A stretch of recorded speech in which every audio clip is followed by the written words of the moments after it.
Во математичко-информатичката гимназија делумно е почнато второто полугодие.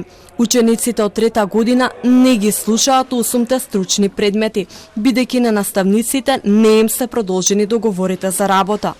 Тие имаат часови само по македонски, англиски, физика и спорт, а со тоа неделно губат по 20 часови, што е премногу за учениците, се жалат нивните родители. Веќе втора недела ситуацијата е иста и покрај реагирањето од страна на учениците и родителите.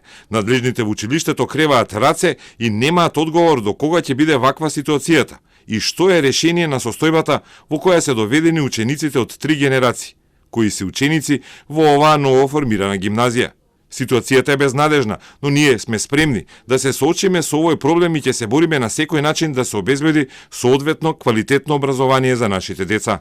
Родителите се децидни дека доколку овој проблем не го решат надлежните, тие ќе поднесат тужба до Министерството за образование и наука за оневозможување на основното право на децата, средно образование кое е и задолжително. Од опозицијата исто така го нагласуваат проблемот со недостиг на кадар во гимназијата и велат дека освен тоа нема порамнување на стипендиите на старите и новите корисници и редовна месечна исплата на студентски субвенциониран оброк. Ја обвинуваат власта дека има низа проблеми во образованието кои не може да ги реши. Тренерите во спортските академии исто така не држат настава. Не им се продолжени договорите, а и не им се исплатени плати за неколку месеци.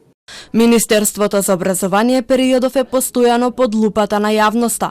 Првото полугодие заврши без дел од учебниците и со неисполнети ветувања дека учебниците ќе пристигнат.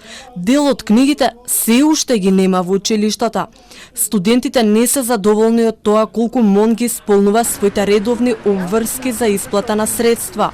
Додека студентите подготвуваат нов протест, од МОН тврдат дека почнале со исплата на стипендии и студентски оброк.